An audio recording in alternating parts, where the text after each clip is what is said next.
Thank you, everyone, for coming to Psychosocial Transformations, the School, the Clinic, and the Archive. I'm Jen Gilbert. I'm going to be making a few comments to kind of kick us off, and then we will head into our first panel.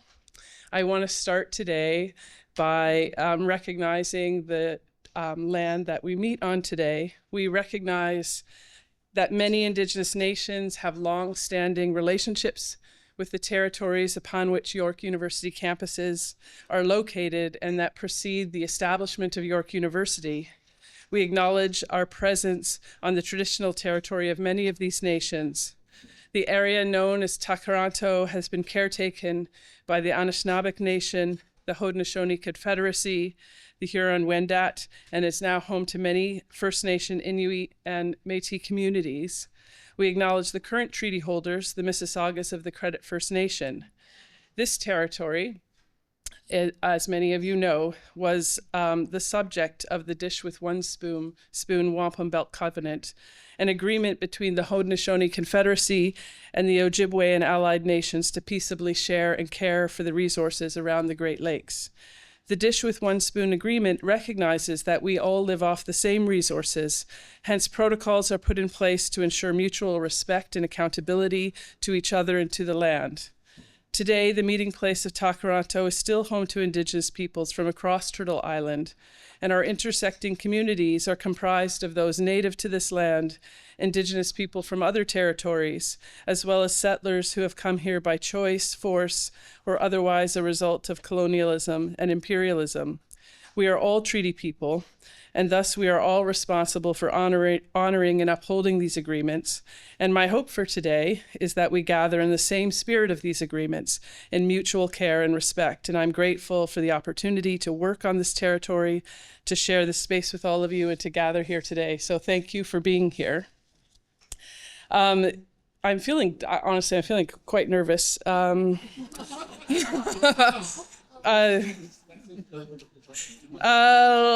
Okay, so we're here for 2 days to celebrate. Okay, good.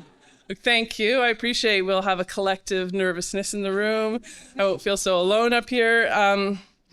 We're here to celebrate, of course, the work and contributions and reach and impact of Deborah Britzman. Yes, we'll just start with that. I don't even know where Deborah is. Not going to say anything, but like typical.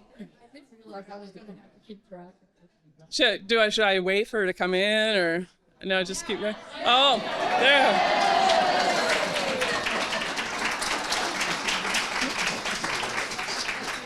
Okay.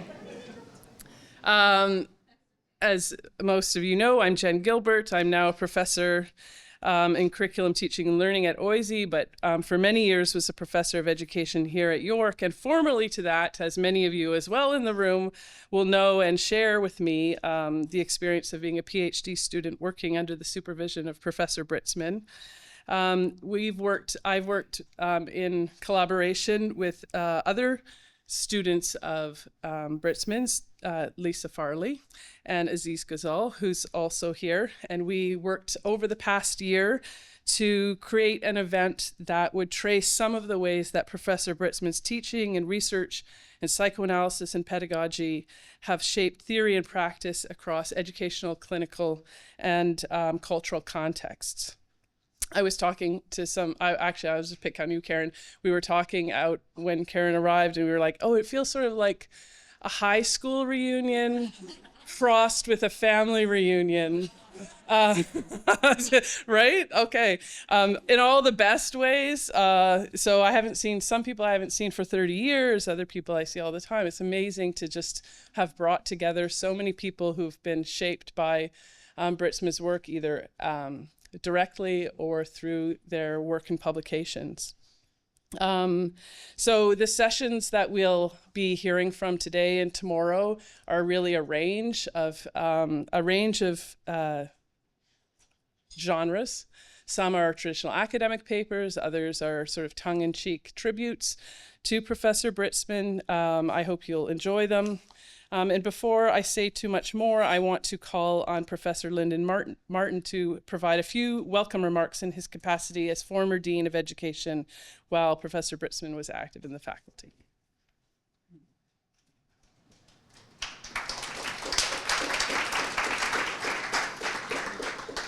Thanks, Jen. I wasn't nervous and now I am. So yeah, you did that. That's it. Good morning, everyone. It's my great pleasure on behalf of York University to welcome you all here for this wonderful event. As Jen said, I'm Lyndon Martin. I'm now a senior advisor in the Office of the Provost. And as was mentioned, I was formerly the Dean of Education, or as I like to think of it, Deborah's former boss. When I started as Dean, someone gave me some really great advice. And they told me I didn't need to try and be the smartest person in the room. And that seems very, very appropriate today. This is quite an incredible group of scholars that have gathered here to celebrate, and more importantly, to engage and re-engage with the work of Deborah Britzman. And it's a real honor for me to have a few minutes with you. I'm also struck by the range of people presenting at this conference, academics and professionals spanning a great diversity of disciplines, institutions, and countries. And I think, it's a real testament to the reach and value of Deborah's work. Deborah's work matters and it makes a difference, which is something all of us in education wish our work to do. I could, of course, talk for many hours about Deborah's CV and her research publications, awards and honours, but rather I'd like just to take a moment to reflect a little on Deborah's teaching, which somehow feels appropriate. I was always struck when I was working as Associate Dean and Dean that Deborah didn't just teach small specialised graduate seminars, though of course she did this and, as we know, supervised many graduate students. She also taught extremely large core undergraduate courses in the Bachelor of Education programme. And I forget how big those classes were, Deborah. They were in the hundreds, I think, weren't they? Yeah, very, very large classes, which also involved working with and mentoring many teaching assistants. And those of us who have taught in and work in teacher education know how difficult this kind of teaching can be. And in doing this work in this way, Deborah really enacted what she wrote about. And it also meant, and I think this is very important, that literally hundreds or probably thousands of students, graduate and undergraduate, had the amazing opportunity to work with and learn from Deborah. And most significantly, to think differently about their own lives as beginning teachers. And this can only have helped to shape pedagogical classroom practices in Ontario and beyond. And again, this reach matters so much. So thank you, Deborah, for your work, and of course also for your generous friendship to myself and many others who are here today. I'm sorry I can't join you for more of the event, but I know you will have 2 great days. Enjoy the conversations and the company, and my very best wishes to all of you. Thank you.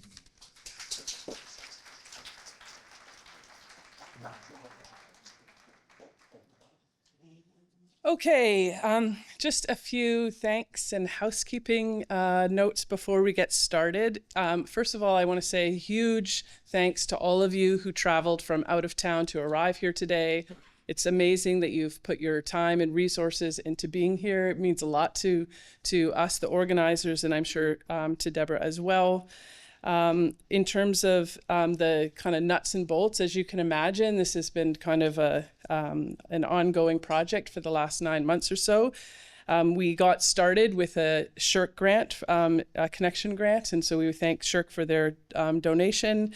We've had donations from the Faculty of Education at York, as well as the Department of CTL at OISE. Thanks to Eve Hack, who provided a donation from her research chair in linguistic diversity and community vitality, and to Deborah Britzman herself, who provided a donation from her research chair in psychosocial transformations.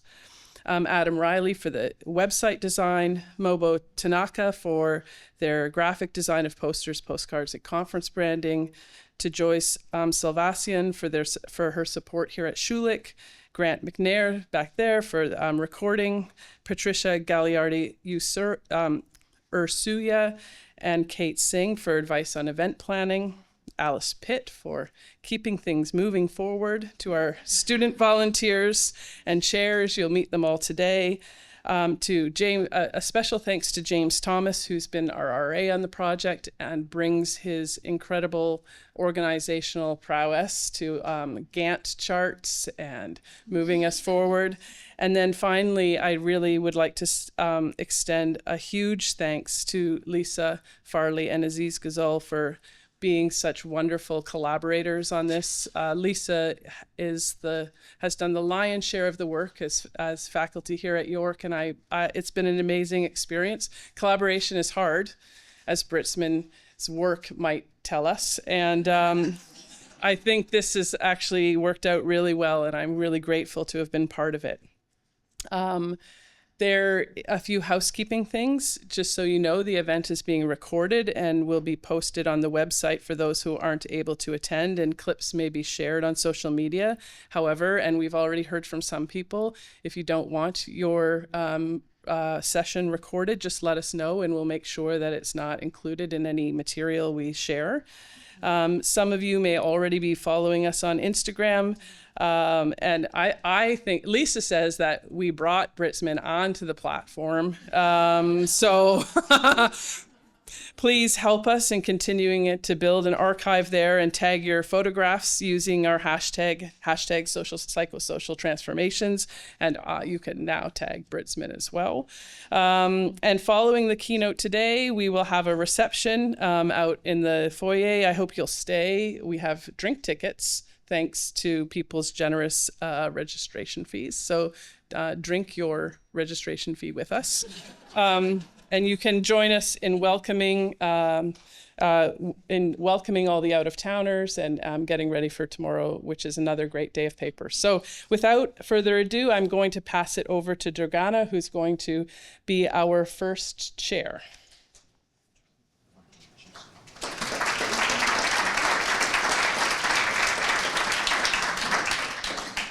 Good morning, everyone. I seem to be struck by the collective nervousness as well, so just a heads up. Thank you for joining us for the Provocations in Psychosocial Studies panel.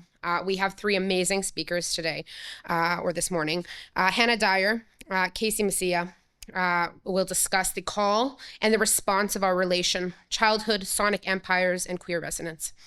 Sharon Todd will be discussing inconsolable wounds, an aesthetic education response to the cruel obstacles of environmental breakdown. And Eve Hack will be discussing the psychic terrain of political expressions on university campuses. Hannah Dyer is an associate professor of childhood and youth studies at Brock University. She is a cultural theorist of childhood and the concentration of arts aesthetics, critical theory, gender and sexuality, and psychoanalysis. Casey Messia is an assistant professor at York University in the Department of Communication and Media Studies. Her current research theorizes sound made in the Filipinx diaspora to make an argument about a queer sound that permeates diasporic sensibilities. Sharon Todd is the professor of education and member of the Center for Public Education and Pedagogy at Maynooth University in Ireland. She has published widely in the area of embodiment, social justice, and ethics in education, and is currently engaged in making connections between the climate emergency, arts practice, and political aesthetics within education. Eve Hack is the York University Research Chair in Linguistics in Diversity and Community Vitality at York University in Canada. She is also the co-editor of Topia, a Canadian journal of cultural studies. Her research and teaching interests include multiculturalism, white settler colonialism, and language policy, with a focus on regulation and representation of racialized immigrants in white settler societies.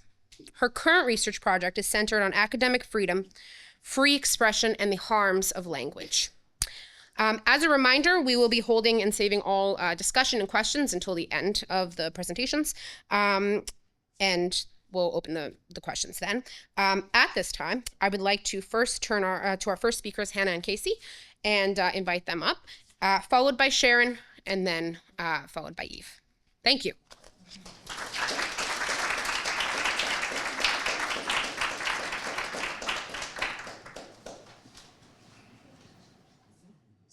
Good morning, everyone. Good morning. Definitely nervous. So our paper this morning is one example of what happens when two academics live together and love each other. And of course, there are other examples of this occurrence in this room also. Collaborative thinking occurs, and while the university isn't exactly or always romantic, there's a valence of sexuality imbued in the opportunity for Casey and I to think together that one could call queer. Our writing and theorizing are related to the erotic life of thought and the ethics of care we hope to offer each other as co-authors and also as a couple. Lauren Berlant and Kathleen Stewart described their co-authorship of The Hundreds by stating, "Some separate pieces become joined and reframed, and the theoretical reflections are folded into the analytic, observational, and transferential ways we move." Recently, our collaborative aim is to undo the borders of our individual fields of study, namely childhood for me and migration and sound for Casey, and to think together, as we often do, about the symbolic equations between childhood, sensation, solidarity, and sonic expression. So together we've been thinking about sound as vibration, frequency, container, and generator for affect and object. We're not interested in restricting what counts as sound, but in broadening its definition so that we can be primed to feel it and consider the psychosocial conditions that generate its expression. Our theorizing is not done in isolation, but in the warm shadow of others, including many of you, who have shared commitments to the enduring means by which to cultivate queer kinship, queer childhoods, and at the same time commit to Ronaldo Walcott's insistence that solidarity is nothing without risk. In turning to sonic and sensual elaborations of loss and desire, we move towards a practice of gratitude to those who have done the work of making room for queer and trans childhoods for longer than we have, with more precision and bravery than we have, and that has ignited decades of scholarly critique that we now get to ruminate within. Catherine Bond Stockton, reflecting on the legacy of Eve Sedgwick's work, calls the shelter provided by intertextual readings of queer and critical theory the call and response of our relation. An emotional tie with the text enriches the ego.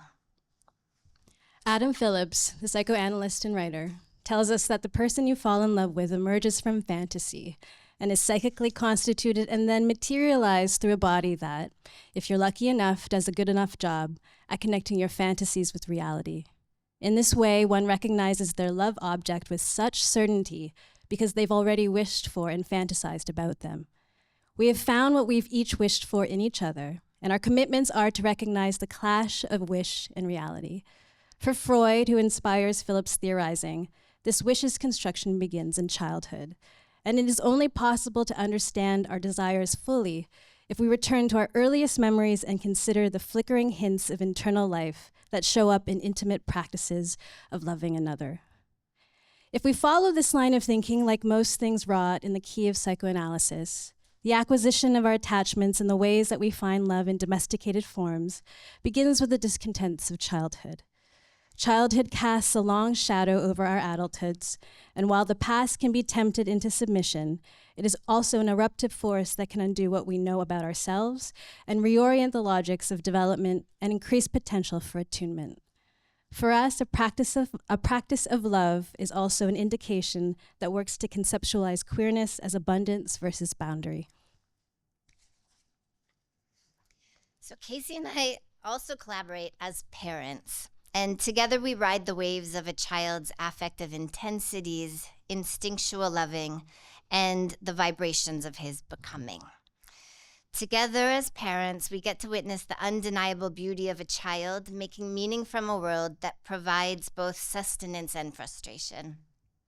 There's a child who inflects our animate contact, and our capacity to care for him is about the vestiges of the adult's childhoods, each encumbered by a social world that can be cruel to queer expression. In the haptic and affective registers of sound, we find sensations that are not inconsequential to the child's ego formation or the quiet intimacies they share with parents. So our thinking considers the changing child as an object of theory and childhood as an archive of adults' resistances, loved and lost objects, moments of shame, and hopes for renewal.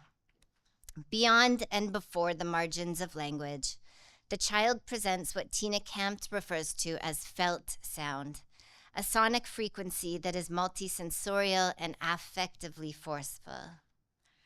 Sound indexes feelings and relations that are in excess of racialized scripts of childhood development and their compositional residues on adults. Together, we have been thinking about the sonic atmospheres of music and also the affective capacities of sound to offer belated insight into past experience. We're currently co-authoring a book manuscript, and its working title is Sensing Childhood. What we denote as sensing childhood is an effort to explain two related phenomena. One, when sound prompts past experiences to be unearthed and remind us of the continued power of childhood. And two, when children express their needs through sound. The theory of childhood and sound recrafting pays attention to the ways that racialization is a key site of affective development and considers how queer kinship fundamentally enhances understanding of what it means to care for another. Our collaborative study of sonicity centers minoritarian modes of expression that help to locate childhood as an urgent social, political, and affective site of analysis. Sensing Childhood finds hope and resistance in songs sung by children, the transnational legacies of popular music, film soundtracks, the sounds of infants crying and then being comforted, the children of Filipinx transnational labor singing, and a queer orchestra singing and reminiscing about childhood experience. We discuss examples of music, but insist that music is more than a system of epistemological dissemination, and are interested in where it can register, repair, and release trans-specific, queer, and/or childhood vibrations that contain affect. The range of our objects requires that we grapple with the relationship between sound and suffering, and conceptualize a mode of felt witnessing that can also sense the damaging conditions of forced migration, homophobia, and empire. We turn to the emotional tonalities and queer vibrations of sound to propose that it can reorganize the ways we think about and understand the endurance of childhood. Children cannot redeem us, but they can change us, and a critical theory of childhood can offer understanding into what eludes narration, but pulls us towards relational feelings that sound out the vestiges of our own histories. A chapter of the book under construction discusses the work of Tara Kiswanson, a queer multimedia artist whose work is about childhood, migration, and exile. Kiswanson creates visual and sound art. Kiswanson's family fled Palestine for Sweden in the late 1970s, and he was born soon after. His work is a collection of experiments in materializing childhood memory. Much of Kiswanson's work examines the inarticulable residues of his family's displacement and the intergenerational inheritance of rootlessness as constitutive of diasporic conditions. Last year, we traveled from our home here in Toronto to Mexico City with our then 5-year-old son to see Kiswanson's exhibit Nido and reflect on its themes of childhood and diaspora. When we arrived at the gallery, the affective load of our energetic child's presence disrupted attempts to quietly contemplate the work on display. As we chased him, we literally chased him everywhere. As we chased him around the gallery and tried to soothe the security guard's demands for calm and quiet. While it would be nice to say we were able to carefully study and witness the art, our child was putting the work at risk, and our attention was divided between it and his insistence on trying to touch the sculptures on display. In Nido, Kiswanson turned the gallery into a meditation on inheritances of exile, his smooth sculptures and framed images of diasporic childhoods, provoking thought about what mutations of kinship and historical trauma stick to us as adults. We wanted to spend adequate and deserved time with the work, But the child under our watch was way too loud for the expectations of the space, and our documentation of the work and notes on its details were outpaced by the sensation of being responsible for the preservation of the child, the art, and the experience of other people attempting to witness it. How fitting the child disrupted our expectations of being able to consider the endurance of childhood as it was carefully and remarkably rendered in conceptual art. We are grateful that Kiswanson had an exhibit at Oakville Galleries just outside of Toronto soon after, and we could revisit his art while our child was at school.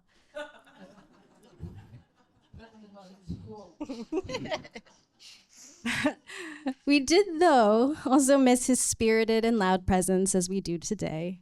He who consistently exhausts and enlivens us at once. Slide, please. In the gallery's far room, a video plays and is paired with a sound piece. The sound piece is titled Shatter and turns to acousmatic sound as a critical vocabulary with which to express a self that is fragmented by displacement. On loop, we hear what sounds like a glass bottle being thrown, a handful of plates hitting the ground, or a window being smashed. There is a sense that shards of glass are scattered on the floor, alerting caution to potential harm.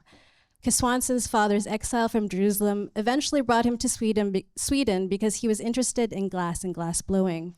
And he read somewhere that in the south of Sweden, there was an amazing glass industry that might offer him employment. Shatter is paired with a video entitled The Fall. So the shattering of objects becomes its soundtrack. The Fall uses a vertical monitor on a white wall. On the screen, a high-angle shot depicts a young boy seated in front of a school desk, tipping on a chair and falling backwards in slow motion. With his arms slightly spread, the boy floats in temporal flux. Time is stretched, and any imminent contact with the floor is suspended. His gaze is fixed forward, and just as he's about to hit the ground, the scene cuts to refracted light on a classroom wall. It is not nothing that Kiswanson places his child subject in a school, falling down but not given the grace of a surface or help. From Britzman, we learn about how psychical life limits the very possibility of education, and that the classroom is where the imposing experiences of ego defenses, fantasy, and the limits of our capacity to bear frustration are at work. In Britzman's writing, we find invaluable descriptions of psychic conflicts being constructed in childhood, and explanations of how they line the self with granular and substantial determinants of the adult's multisensory engagement with the social world. The sound of objects shattering, paired with the visual rendering of a classroom, leads us to consider the fragmentation of the child's ego in the classroom, in school, but also the sonic and affective atmosphere of the classroom, and wonder if and how it might serve as a potential facilitating environment where creative responses to inheritance are forged. Kiswanson's artistic efforts do not need us as theorists to build an alternative or a better vernacular for his work.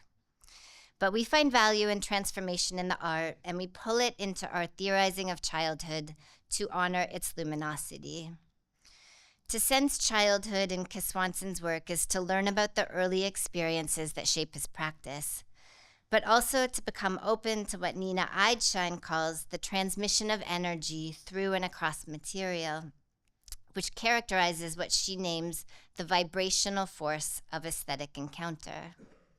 Kiswanson's art deepens our thinking about the relationship between the visual and sonicity, the psychical management of racial and gendered suffering, and the interior patterns of love and loss that constitute the child's experience of the classroom. Thanks.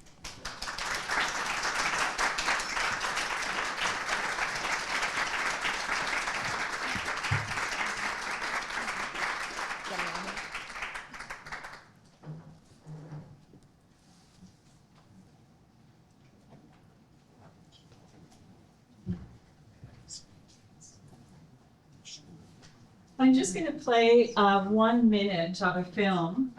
Grant, I can do it from here maybe, but then you maybe after the minute you can switch to the slides. Would that be okay? Yeah, okay, perfect. And this is an art piece that I'm going to be talking about. I don't know how to get out of here. There we go.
So this is a piece entitled Remnant Ecologies, and I'm going to be referring to this throughout my presentation today. And Grant is going to kindly kind of put the slides up for me, so it's not so. Yeah, thank you very much. My paper is entitled Inconsolable Wounds, an Aesthetic Educational Response to Cruel Obstacles of Environmental Breakdown. And cruel obstacles is a phrase from my good friend, Deborah Britzman. I drift slowly in the dark, attuned to the sounds of voices, both human and other, lights creating shifting forms I cannot quite recognize. It is eerie yet compelling, immersive yet strangely not of this world. The Botanic Gardens in Dublin, where I walk, has become other to me, defamiliarized from the weekly pilgrimages I make there to admire the ever-shifting forms of plant life. Now it is nighttime, and as I tread upon the paths, sound and light and holographic images congeal into surprisingly new formations, and I realize I keep stumbling into another element in this installation without even planning to. Ghostly and haunting, it is revelatory of what we are living through on this planet in these times of profound wounding. In one installation, I see an illuminated forest projected onto real trees, watching their growth from seedlings to giants and then their demise, as if in a dance of death. I'm entranced by the movement and the play of light, but then the darkness comes suddenly. The trees have vanished, and the dark is heavier than heavy, absorbing as it does all life and light, and I become undone. There is a strange combination of loss and beauty, disruption and playfulness at work here, and I'm in awe of Johnny Easterby's Remnant Ecologies for the way it exposes the fragility of the world as we know it, while also leaving us with some sense of its capacity to bear witness to what is no longer there, in its remembered and indeed imagined beauty. The sense of myself as I move through this artful landscape shifts its shape. I am as expansive as the sky one moment and as small as an ant the next. I do not think of myself in terms of my usual identities. There is something suspended in the moment of contact with these remnants, however fleeting they may be. Perhaps the touch of the sound waves in my ears, the feel of the cool breeze on my skin, and the visual spectacle of moving light allow something to happen that is not entirely predictable or out of my control. I can be overwhelmed, surprised, or indeed totally undone.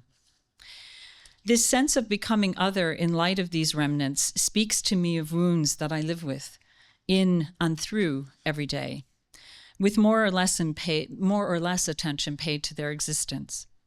Wounds to the soul, to the planet, to other human and more than human lives with whom I am bound, with whom we are all bound. And I think of what I witness and experience in terms of what is happening to the earth, the extractive and unsatiable logics that are making existence itself precarious for so many species, including ours, as wounds. I think of them as wounds precisely because they slice into the fabric of our being. When I return from my wanderings in the gardens, I feel my undoneness, the brief, perversely delicious dissolving of conventional boundaries has created a strange intimacy with harm and my own implication in it. What I face as an educator in this time of environmental breakdown has precisely to do with the wounds we are exposed to and the ones we have created, the ones we've inherited and those we sustain, the lives we grieve and those that go unnoticed. There is a necessary imperative in this time of mass extinctions, climate emergencies, and food scarcity for education to find a way to respond. But how does it find its way without either falling into utter despair or holding on to an impossible sense of hope? Confronting what Britzman refers to as cruel obstacles that have become too much to bear and bear witness to requires a movement of thought and affect that breaks away from either a return, and I question that, to certitudes or a reanimation of utopic visions as acts of consolation. Following Britzman, it is instead the space of inconsolability that can generate possibilities for something else to happen. It is a space where we touch and are touched by the world in ways that allow for the experiencing of wounds of living, the wounds of living, while also co-creating new beginnings and healings. Both art and education move in this Britzmanian space. I like that word, Britzmanian. Seeking not to offer definitive answers, but forms of inquiry, compassion, and interconnection that point to the psychosocial and environmental bonds through which we are entangled with human and more than human others. Thus, my appeal to not only psychosocial transformations, but psycho-environmental ones, means that the trite calls for educating for a definitively imagined future or preparing for the Armageddon must be resisted at all costs. As for the latter, this Anthropocenic call of finality or apocalypse reflects a continued logic of separation that underpins much of modernity and all the attendant features of mastery it displays, not only over more than human life, but over non-Eurocentric configurations of humanity itself. As Mitchell and Chaudhuri query, it is often said the end of the world is approaching, but whose world exactly is expected to end? For them, despite the claims to universality of this Anthropocenic discourse, end of the world discourses are more specifically concerned about protecting the future of whiteness. As such, they charge that some environmental solutions offered are not only reenactments of colonization of land and resources for BIPOC peoples around the globe, but also reveal a profound anxiety about disruptions to or reversals of the linear concept of time that underpins European post-Enlightenment sciences themselves. As such, educational responses to ecological disruptions and loss require a different approach to time and agency than the usual focus on shaping the present through one's so-called hopes for the future. The future-shaping narratives of hope are also caught up within logics of supremacy, which have marked modernity itself. What is meant here, and what I mean by this here, is that if hope is considered to be a feeling or sentiment divorced from action, then it aligns with the Eurocentric sensibility that sees its lifestyle choices as not connected to how others are compelled to live their lives on this planet in servicing those choices. In this regard, hope is empty. And as Joanna Macy, a Buddhist environmental activist, notes, it places attention onto an imaginary future which functions to keep us diverted from our interconnections and the action this potentially leads to in the present. So claiming that there is therefore a pedagogical space for inconsolability means that we as educators are not engaged in whitewashed apocalyptic futures, nor are we focusing our sights on futures of hope, often rooted in denial of the wounds we are feeling in the first place. Inconsolability is not a gesture that prevents healing. Rather, it recognizes that the work of any educational transformation lies in being able to sit with what is. It is from this position of our felt present, and not some future kind of projected onto us, that all transformation begins. Inconsolability allows us to consider what our wounds are doing to us without either leaving them untreated or tossing a sheet over them and hoping for the best. In fact, because wounds lead to both healing and scarring, they can become sources of profound transformation. The tissue making new connections nonetheless always shows the path of the gash they have sutured over. So I want to return at this point to Easterby's remnant ecologies and some of the images, obviously, that have been circulating here, in order to see what we can learn from the way it potentially acts as a pedagogical space for inconsolability. Composed of light, video, sculpture, and soundscape, the 13 installations that make up remnant ecologies were positioned throughout the National Botanic Gardens in Dublin in 2022 and in 2023. Audiences meandered in the dark through pathways linking each installation to another, with the echoes of the previous installation still lurking as one approached the next one. So you're kind of like taking what's from one and bringing it into the next one. Some were monumental in scale, such as Vegetative Succession, which was the piece I wrote about earlier, a roughly 50-meter long video projection of the life and death of a forest. Others were more intimate, relatively speaking, given the vastness of the gardens, such as one comprised of the mechanical movements one finds in music boxes, which were encapsulated in vitrines made to look like bird cages. The vitrines were lined up on either side of a pathway and emitted at various tempos and tone the call of cuckoos, whose song can no longer be heard in nature near the artist's home in Wales. As its title suggests, the immersive large-scale installation is indeed about remnants, fragments and pieces that comprise what is left in this time of environmental breakdown. What remains when one can no longer hear the actual song, see the actual trees, touch the actual seeds? And yet at the same time, this is precisely what the artwork enables us to do by proxy, presenting us with vestiges of plant and animal life that we nonetheless suddenly sense as loss and presence simultaneously. The wounds become obvious, invoking both pain and beauty. The installations invoke presence through the profound encounter between bodies and video and sound. The visual auditory language inserts itself into the real time of the gardens to disrupt our temporal ordering.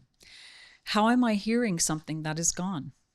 How does a video dance of an emerging and dying forest conjure a sense of time condensed?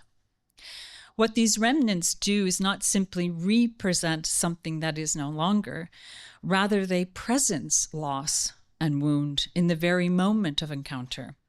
We become part of the ecology of these remnant wounds.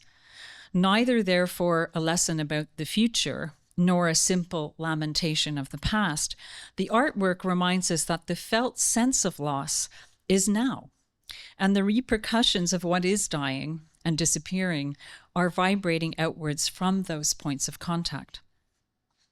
At the same time that we are witness to the demise of those birds and trees, there is a strange and uncanny sense of emergence with them. We are present together in a strange slip of time. How do educational encounters enter a similar temporal landscape? And I think this is where the aesthetic and educational converge. While both have different projects and are defined by different parameters, they both share a strange timescape, enabling a facing of our wounds by presencing them. Presencing not in the sense that we engage in like a wallowing in the wounds, but in the sense that we can see and smell, taste, hear, and touch the wound to get to know it in some way, to become familiar with its contours and what it needs if it's going to begin to heal. This is not done through didactic bombarding of our sensibilities with horrific and catastrophic facts, but through engaging in conditions of feeling, imagination, and sitting with. In this sense, I see a deep connection between inconsolability and healing.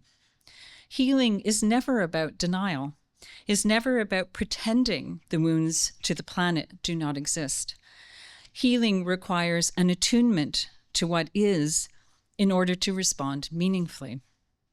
Like in psychoanalysis, there is a play of transference at work that gives insight into the powerful dynamics that feed our wounds, without which we cannot heal them.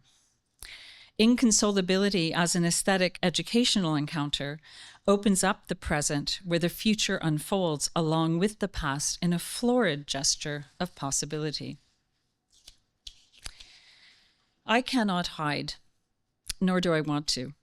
The creatures around me with whom I live in tandem demand that I pay attention to my wounds and theirs, that I tend to them and to myself. We are cut of the same fabric, breathe the same air, drink from the same waters. Their deaths are mine. But to live as though this mattered, to educate in the presence of this realization, requires reaching beyond my own capabilities and comforts, requires touching and being touched by the wounds, and facing the loss, cruelty, and harm that I am implicated in. It requires me to neither punish nor console myself.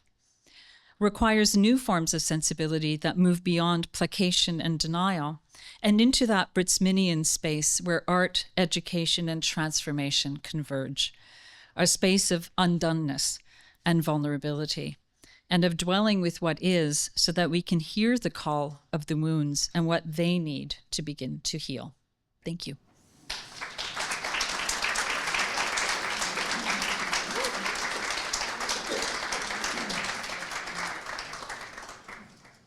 Thank you so much to our amazing speakers. I would like to invite them up to the area up here. We can open the floor now for any questions or comments. I'll turn to the audience, of course, first. And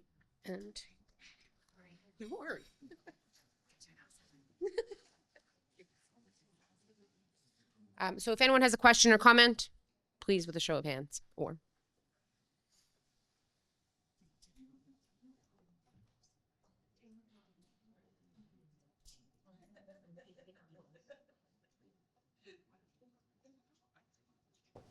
Jen.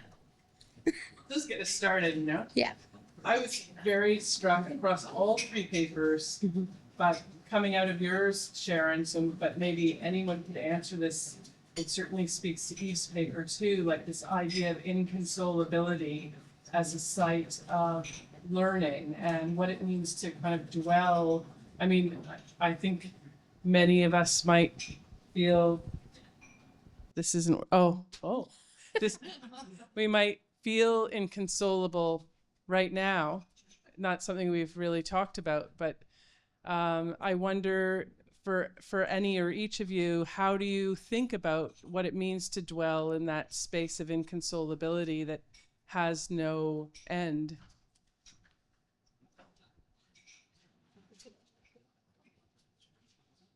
Shall I begin?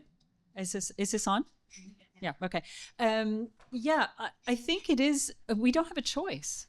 I mean, I think in some ways we exist in these inconsolable spaces. And to me, the choice lies in whether we deny those spaces and refuse them, like we're seeing what happened in the United States 2 days ago, or are we actually going to use your phrase, learn from them? And how do we sort of create, and for me, I'm coming at this from education, right? Like as an educator, how do we create spaces where that becomes tolerable to sit with? And I think that that's the job in some ways of the hardest work of an educator, is to how do you create conditions where that gets opened up in a way that we can sit together with this.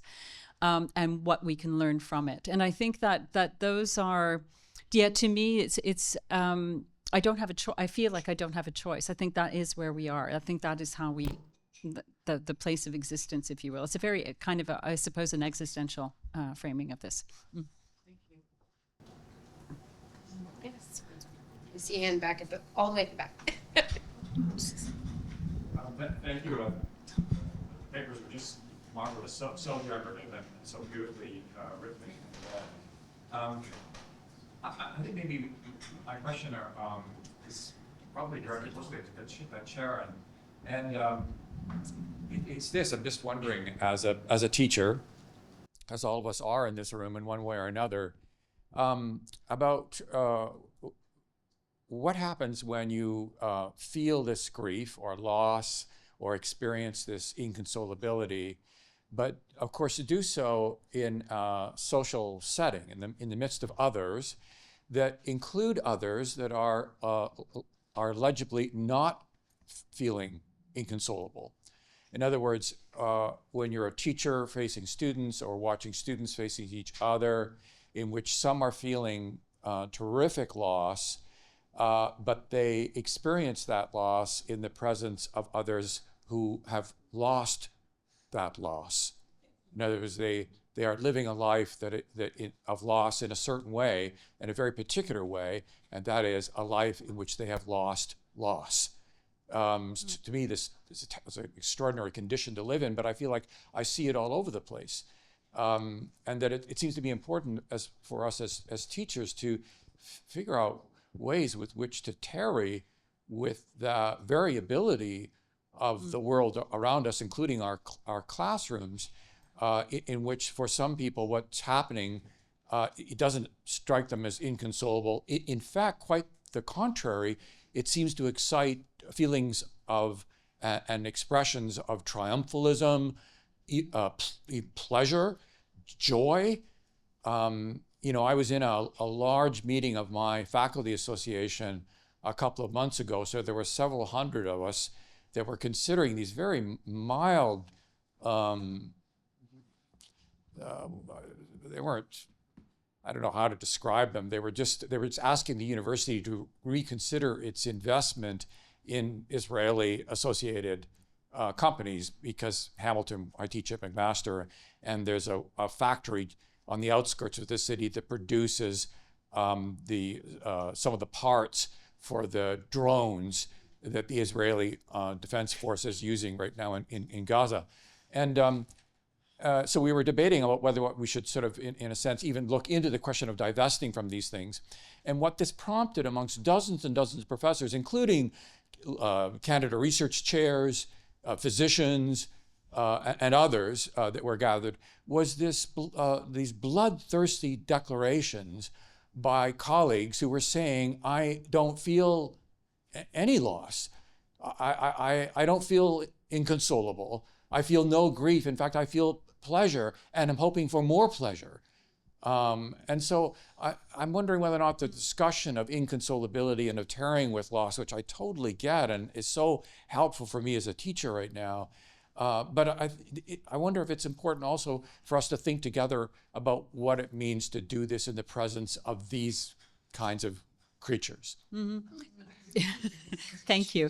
I think that is what we do as educators. So, and I think that it's to resist the demand that everybody has to feel the same way in the first place. And so you're creating conditions under which certain affects are going to be circulating, and certain affects are going to be privileged, perhaps. But I think that there's a way in which that's the art of teaching, is to find collective ways of looking at that diversity of affective response, and not to see that everybody has to be in this feeling the same way. And I think I want to make a distinction between feeling inconsolable, which is what you were saying, and actually just being in a state of inconsolability with respect to sort of more of an educational strategy, if you will, like not to, as an educator, not just to put a lid on it so quickly. And I think I'm coming at this more from, the discourses around, environmental education, of course, are quite, some of them are quite subtle, but some of them are quite basically very didactic, right? Like we are going to get students to feel this way in order that our future will be secured down the line. And I think that's nonsense. You can't make people feel a certain way. But it is to engage collectively, I think, in forms of discourses, in forms of practices more, even rituals and gestures that actually can open up those differences of affect. And so for me, the inconsolability comes in not, as I say, that they need to feel inconsolable, but actually that my work as an educator lies in this space of inconsolability. And that's kind of a distinction I want to make. So I don't know if that really fully answers your question, David, but I appreciate it's difficult. It's difficult work to be an educator with these kinds of massive catastrophic sort of possibility for young people that I'm seeing all over the place. Mm-hmm.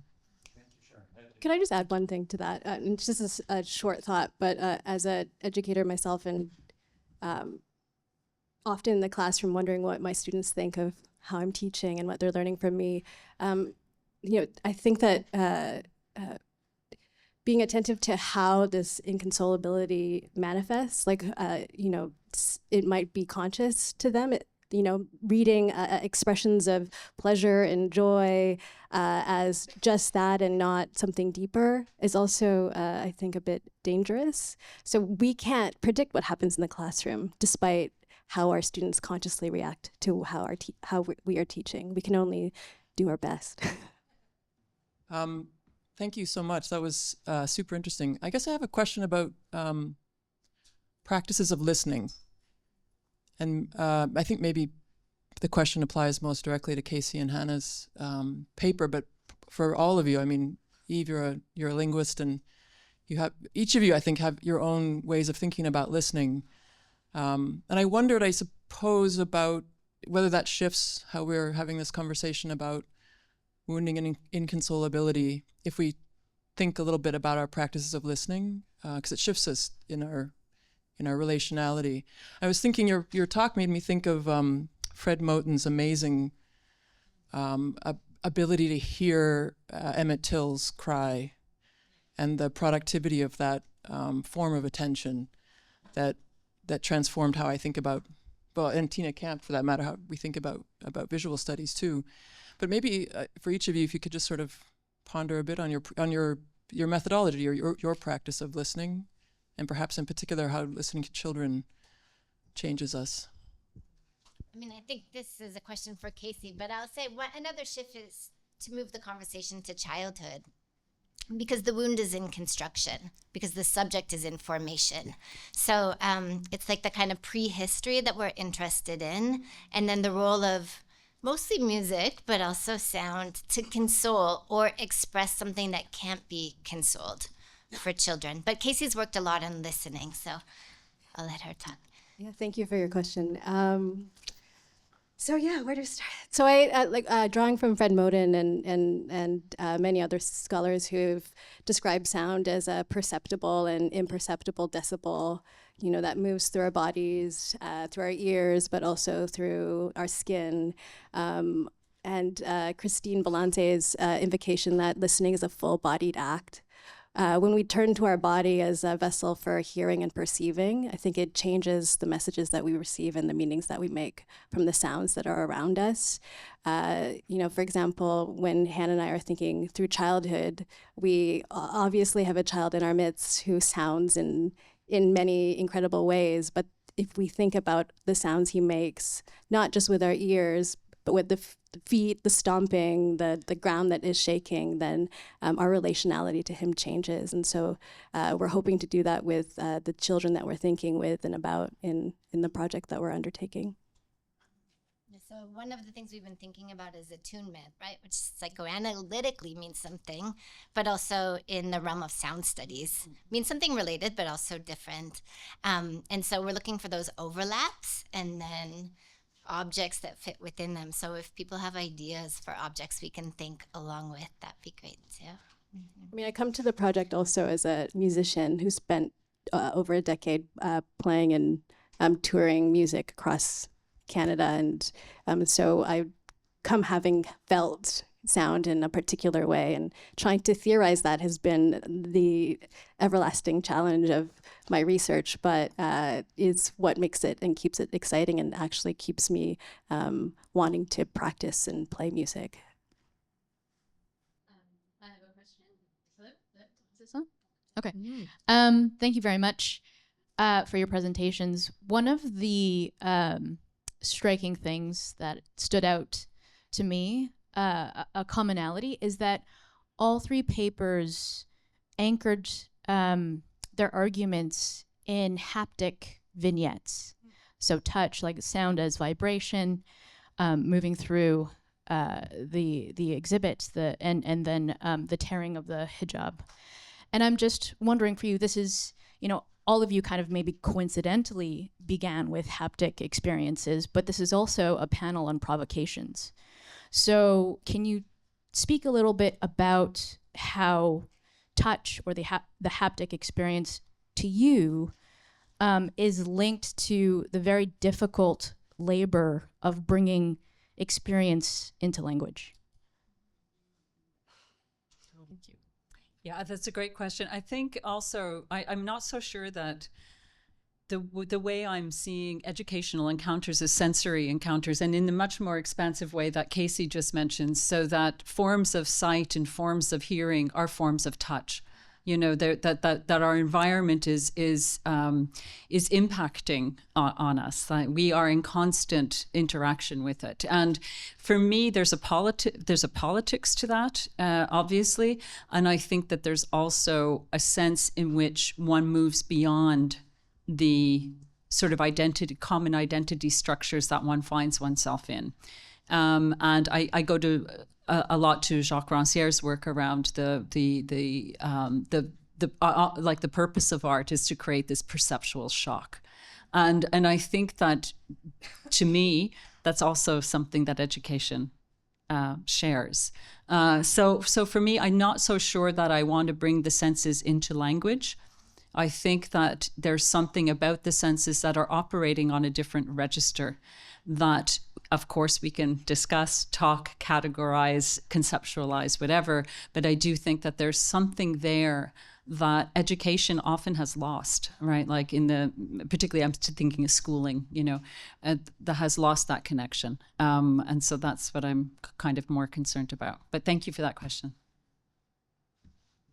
I mean, one of the things we're thinking about is maybe the first experience with the haptic qualities of sound as being in the womb, right? And thinking about the mother's voice, or, like the felt qualities there. But then we're also jumping towards the residue of that on like the dance floor. So there's kind of like a temporal fragmentation, but also continuity that we're trying to think towards. And that's a little bit where we're stuck. I was just thinking about feeling stuck, stuck in the classroom, thinking about my students being stuck, feeling like I'm not doing enough, or that they're not engaging in ways that are opening them up to learning in ways that I think burst imagination. And I think, Sharon, in your presentation, you called upon new forms of sensibility. And for me in the classroom, that is my challenge. Like, how else can I open a text up? Like, how else can I enter a learning relationship with my students? Because right now, I feel stuck. And so the haptic is one way.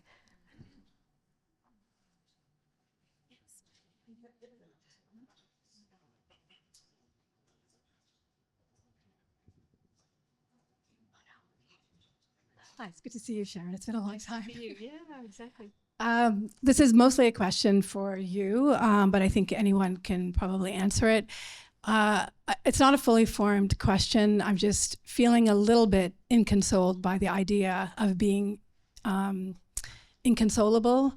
And I'm just, I'm with you on being attuned and being present to loss, and what that might bring up, what other possibilities might that bring up. But my other thought is, the being stuck in the state of the inconsolable, and that how that might become a paranoid orientation in relationship to the world. And I mean, so just the risk of that. I'm just thinking about the risk of that, and to miss moments of otherwise possibilities or joy or pleasure or transformation, because we are in this kind of mindset of being in that space of the inconsolable. And so, yeah, just, That's a great question, Dina, and really nice to see you. I want to make a distinction between a space of inconsolability and being unconsoled. I'm not suggesting for a moment that there aren't reasons and times and spaces where we do need to console each other. But I'm thinking pedagogically in terms of one's wounds that one, encounters through educational sort of encounters, that we need to leave those open a little bit, so that we don't rush to the moment of consolation, as Deborah's work kind of shows us repeatedly. So I think that it's more to hold that an open space, not that we're forever inconsolable or that but in order to begin to heal wounds, I'm thinking here more of sort of a more in terms of the planetary crisis, that we need to listen, we need to be able to sit with them. Because too often if they get too consoled, then we just move on and we're not paying any attention to actually what is happening. So I for me, it's not a question of being forever unconsoled, but pedagogically opening up spaces of inconsolability where we can start having sort of almost like, as I mentioned earlier in relationship to a previous question, rituals or gestures that can keep that space open for a period of time. That's not to say that, you go home and you have to keep your wounds open all the time and pick at them, that's like perverse, but what can we learn from in those very sort of pedagogical spaces of inconsolability, of leaving that space open for a period of time. So I did not want to suggest at all that we don't need to be consoled over our losses. So thank you. Thank you. Thank you so much to everybody for participating. And a big thank you to our speakers for opening up a space for us to think together. As a tiny token of our appreciation, I have the honor of handing out When History Returns by Dr. Britzman. So.